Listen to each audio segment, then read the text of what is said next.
Buko pie na niluto lang sa kawali. Tingnan nyo naman, napaka-creamy ng ating buko. At ang pie crust, napaka-perfect. Creamy buko pie at sakto lang ang tamis. Kaya the best ito gawing pang negosyo kasi hindi na kailangan ng oven. Patok naman talaga na pang negosyo itong buko pie.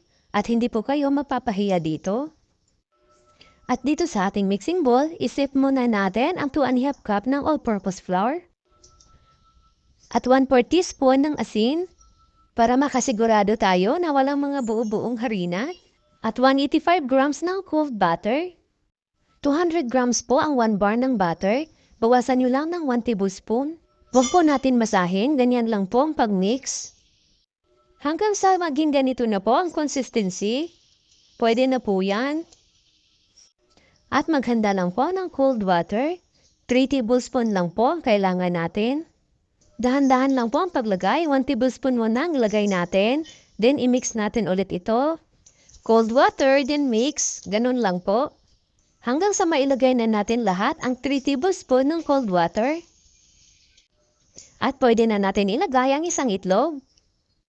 Hindi po ito kailangan na masahing mabuti. Ma-mix lang po natin ito ay tama na po. At i-divide lang natin sa dalawa itong ating dough. At balutin na po natin ito ng cling wrap bawat isa. Ilagay lang muna natin dito sa ref at i-rest natin ng 30 minutes. While waiting, gagawa muna tayo ng palaman. At ilagay na natin ang 1 cup ng evaporated milk. Kung may fresh milk kayo, pwede rin po. 3/4 cup ng buko juice. At 3/4 cup ng condensed milk.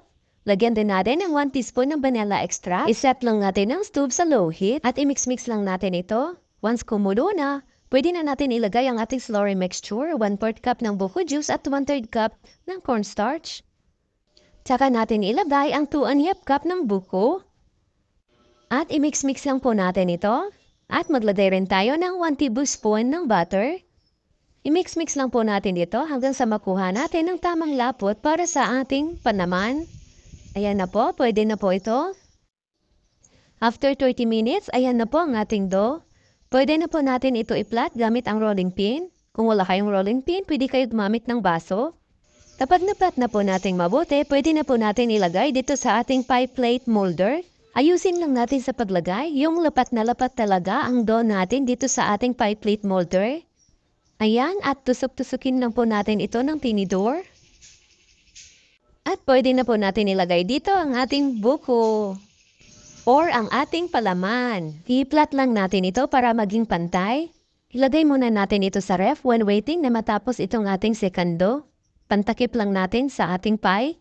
Ilalagay ko na lang po ang ating mga ingredients sa comment section sa baba at sa dulo nitong ating video para kung gusto nyo gayahin ang ating recipe, madali nyo lang po masundan.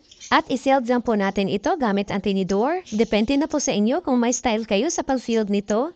At tusok-tusokin lang din natin ang tinidor. Ayan o, nabutas kanina kaya tinapalan ko na lang. At ready na po ang ating buko pie para isalang sa ating kawali. Mainit na po ang ating kawali. Walang tubig po ang kawali ha. At ilagay na natin ang ating buko pie. Dapat medyo malaki ang kawali na gagamitin nyo dito. At mag-press muna tayo ng isang egg yolk dito sa ating pie. At lutuin na po natin ito ng 2 hours in very low heat. At nilagay ko lang po ito sa ref ng overnight para hindi tayo mahirapan sa pag-unmold. 9 inches po ang pie plate molder na ginamit natin dito. O diba, hindi nyo aakanain na gawa lang ito sa kawali? Ang daming pwede lutuin sa kawali na hindi na kailangan ng oven. Ang sarap-sarap at talaga namang nakakatakam itong ating buko pie. Ngayon, hindi na problema kung wala kang oven. Dahil pwede na natin lutuin sa kawali ang buko pie. Kaya subukan nyo na rin gumawa nitong buko pie sa kawali at pwede nyo pa ito pagkakitaan. Maraming salamat hanggang sa susunod po.